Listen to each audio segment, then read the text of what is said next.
Shri Gurubhyo Namaha.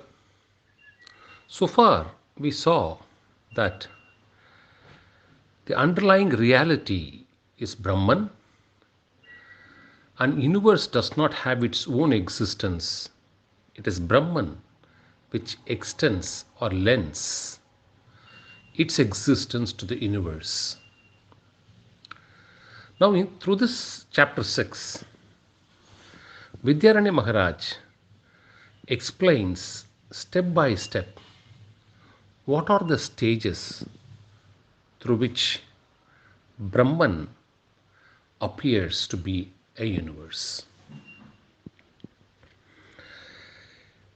Acharya first gives an illustration for us to understand how does a painting finally emerge on a canvas. It comprises of 4 stages. Stage 1, whitewashing the canvas. Stage 2, by making it stiff. Stage 3, by drawing the outline. And stage 4, by applying the colors. Whitewashing makes it clean. Stiffness is obtained through applying paste. Outline is drawn by pencil or ink. The final images emerge through coloring. Universe and the Jivas emerge only in the same way. The underlying substratum is Brahman. When Brahman associates with Maya, the causal body, the first stage, namely the making stiff or applying paste stage, is the causal stage.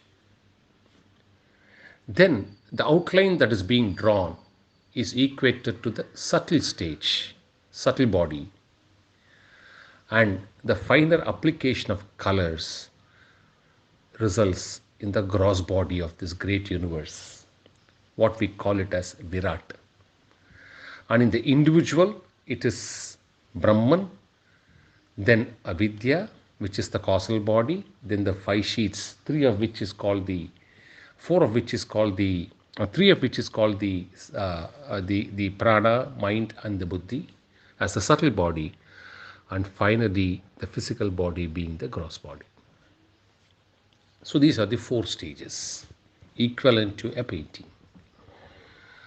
Now we see various figures, characters emerging in a painting.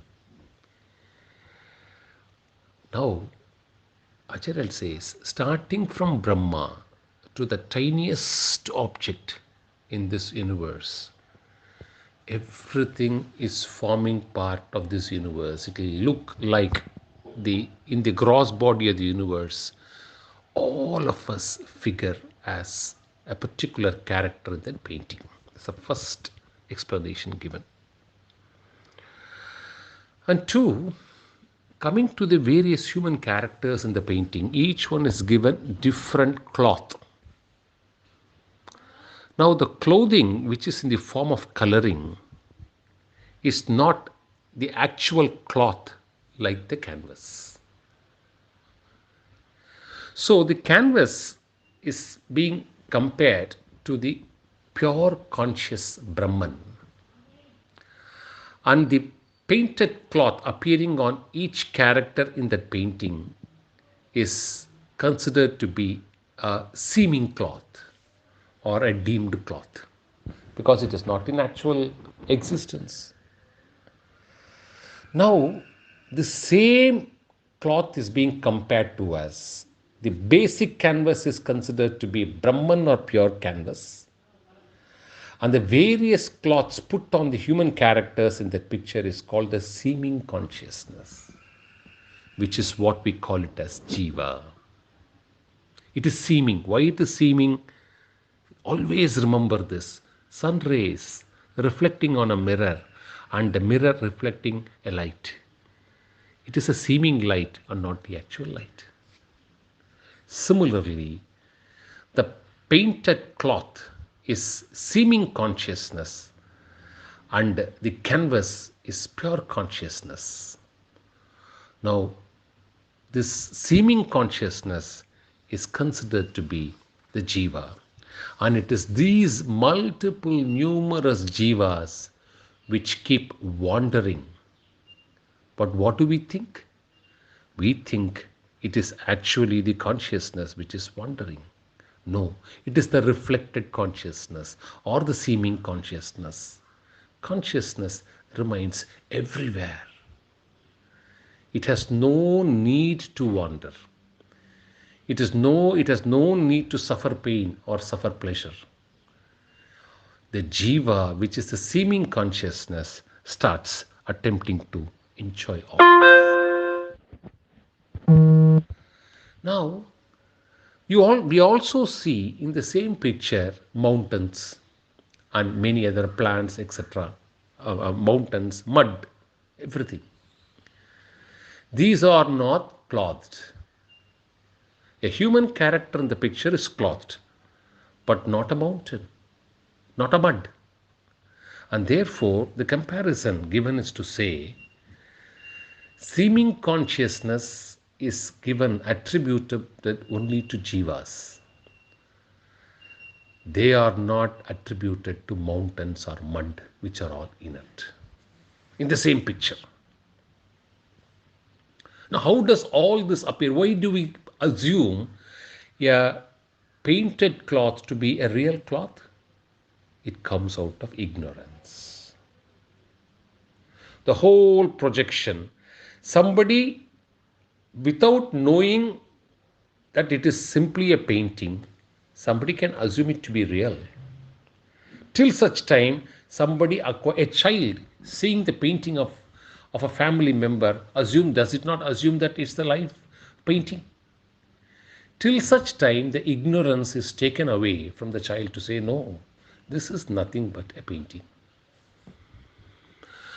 So, all of us, due to ignorance, assume the cloth, the painted cloth, as the real cloth, and the seeming consciousness as the real consciousness, and imagine that consciousness to be I. Now, how do we get over it? The only way to get over ignorance is knowledge. And what is that knowledge? Keep constantly thinking about the universe, Jiva, and the self. And remove the universe, remove the Jiva, you will find the residual matter to be only self. And how do you remove it? It is not by closing the eyes. It does not occur out of non-perception, in which case anybody can become a Brahmajnani by sleeping, getting into a deep sleep state. So it is not non-perception, nor is it obtained through forgetfulness. What is this knowledge? This knowledge is a conscious application of mind, thinking, contemplation, and a realization that this universe and this Jiva is only seeming consciousness, whereas the actual consciousness is nothing but Satchidananda, the Brahman. So it is obtained through ignorance, is got over through knowledge with a pronounced affirmative thinking and realization that these are all unreal, not forgetfulness, not non-perception. So this knowledge is of two varieties, indirect knowledge and direct knowledge. Indirect knowledge is just understanding that Brahman exists. And direct knowledge is one who realizes Brahman and becomes Brahman and ignores and discards this ignorance, this unreality. Let's continue to. Shri Gurubhyo Namaha. Now we are discussing about Brahman or self and the various stages of its evolution as appearances. Now, as a next stage, Brahman is compared with Akasha for the purpose of understanding how evolution takes place. And again, four things are brought into picture for us to understand it clearly. We all know Brahman is the Supreme Self. Jiva is the individual self. And Ishwara is the universal self. These three terms are very familiar. I will introduce a fourth term for the first time in the discussion, Kutastha, which is called the pure self. Now, this four is compared with Akasha. Brahman, see, this is only an illustration. Brahman and Akasha are not one and the same. We have already discussed it. Just saying this for illustrative purposes. Brahman is compared to the limitless expansive Akasha. Then Jiva is compared to that Akasha which is contained or getting filled with in an empty pot. See, there is an empty pot, but we say it is empty, but there is Akasha inside the empty pot, as there is Akasha outside the empty pot. So a pot filled with Akasha is called, we call it as a Jiva. Then what is Kutastha? A pot filled with water and Akasha getting reflected in it. The difference between the empty pot Akasha and a water filled pot Akasha is, in empty pot Akasha exists. That's all. We can't see visibly. Whereas in a water filled pot, we are able to see the reflection of the Akasha on the water, along with the stars if it is night time. Now, we come to the fourth category of the pot, which is called the cloud Akasha. What do you mean by cloud Akasha? Cloud is nothing but water particles. So, when Akasha can reflect on water, it should also be capable of reflecting on water particles. But we don't see them from here. One cannot see through a naked eye. Therefore, it is compared to the universal self or the Ishwara. So, all the four stands together. The great Akasha, which is considered to be the all expansive Supreme Self, the part Akasha, which is the individual self, the cloud Akasha, which is the universal self or the Ishwara, and the Kutastha, which is called the water filled Akasha. So we must now know only Kutastha. Rest of the three is known to us. What is Kutastha? Again, an illustration is given. See, suppose in a foundry, somebody has to keep striking at a metal.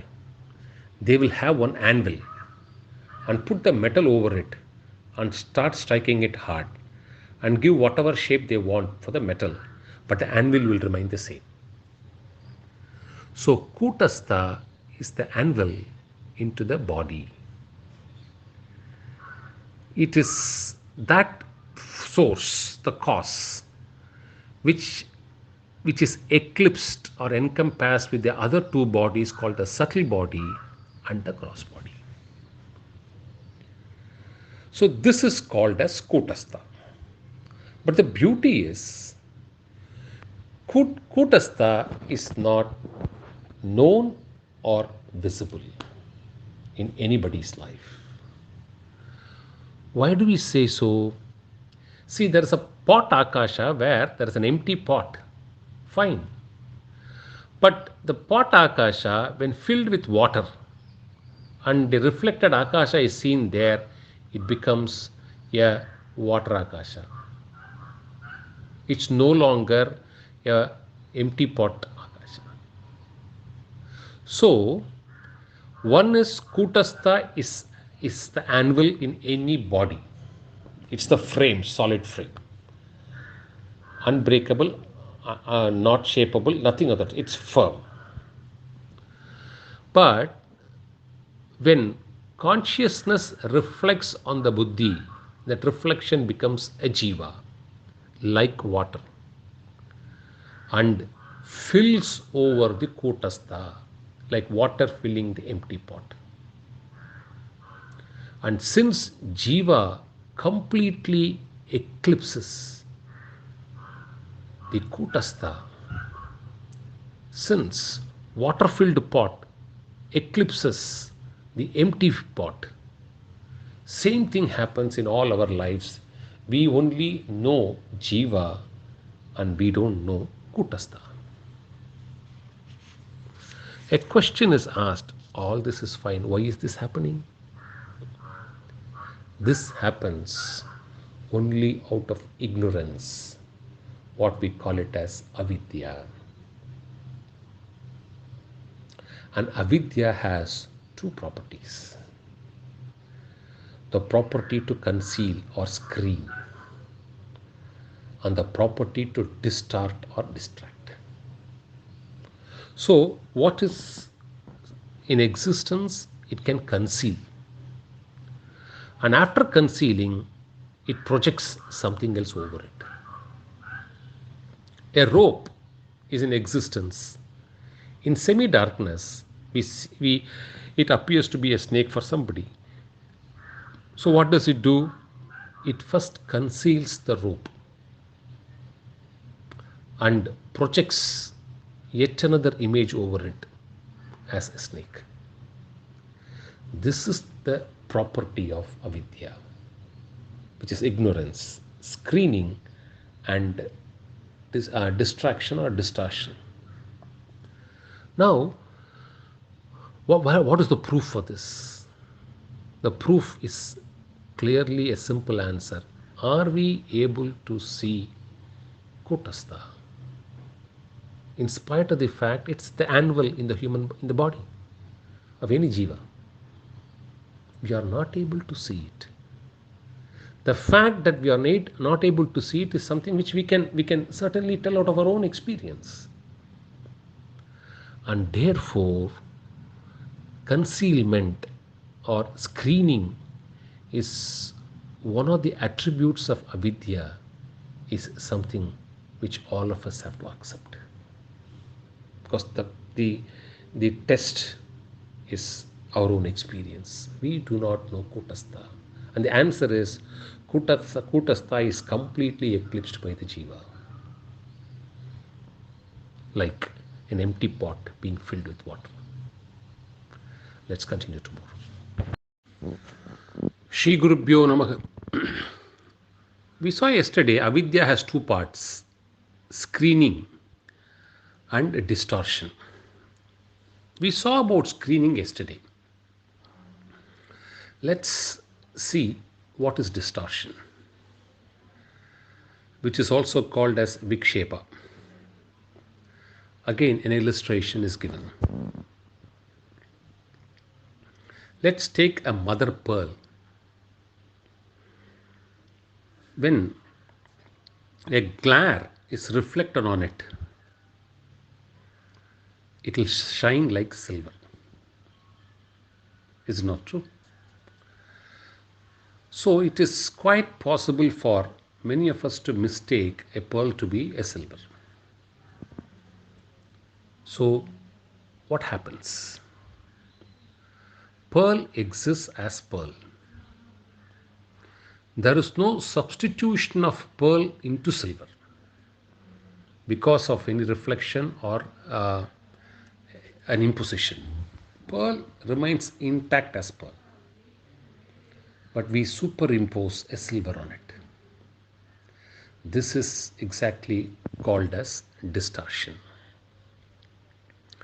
Now, how does this happen? Vedanta explains it beautifully.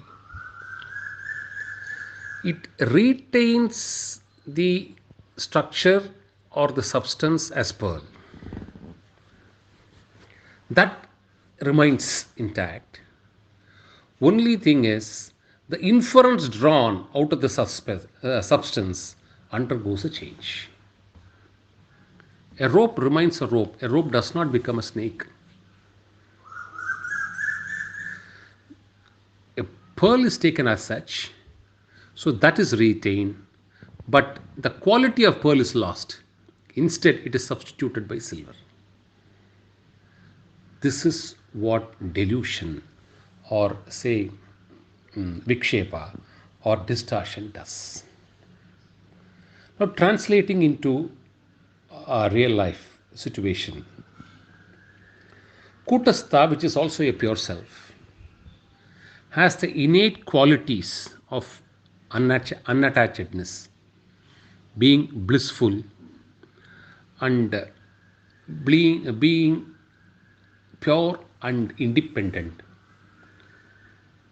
All these features of Kutastha, or the self, pure self, is hidden.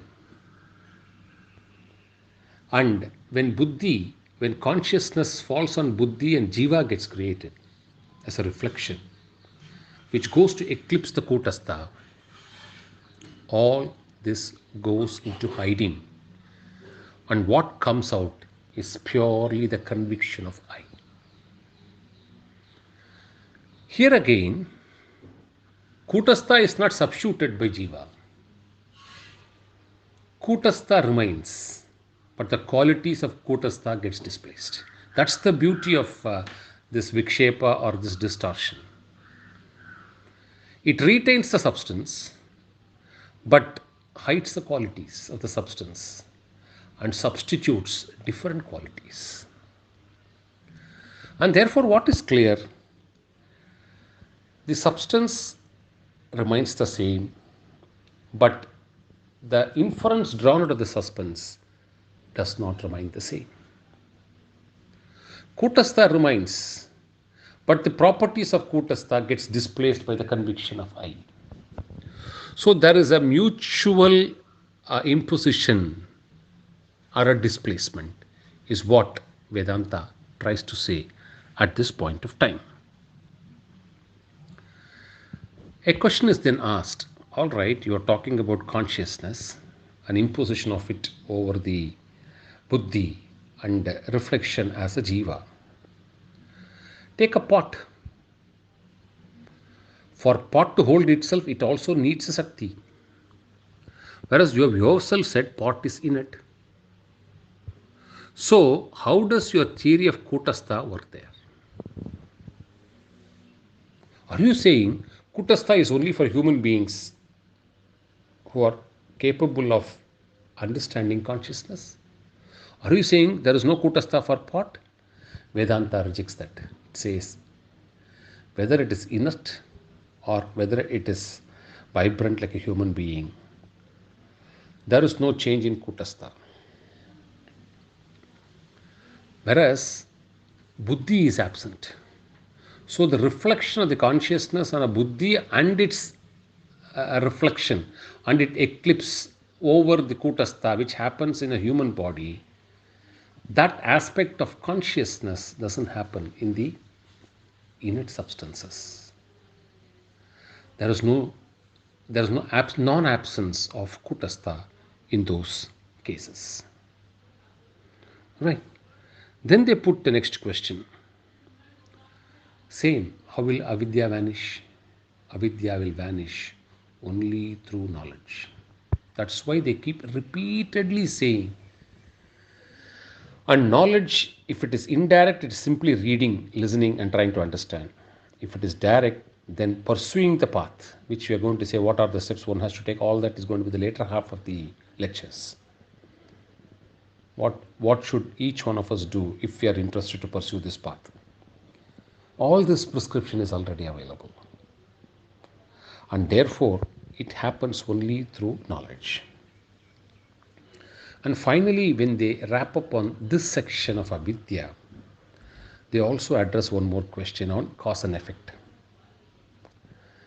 When this displacement happens and the mutual imposition gets destroyed through knowledge, Vedanta says, in the case of, unlike the case of screening, which vanishes immediately, which is one of the two qualities of Avidya, in the case of vikshepa or distortion, even after you conquer it, it will stay on till the end of prarabdha. That's why this distorted forms and effects, a Jivan Mukta sees it, but understands and realizes it that this is distorted. But forms don't vanish overnight. The prarabdha of the body, till it falls down, it travels. And Vedanta gives a beautiful reason. Anything in this world, when you say an cause and effect, the effect prolongs for some more time. And this prarabdha getting exhausted is after millions and millions of births in different forms. So the proportionate length should also be conceived. Let's see tomorrow.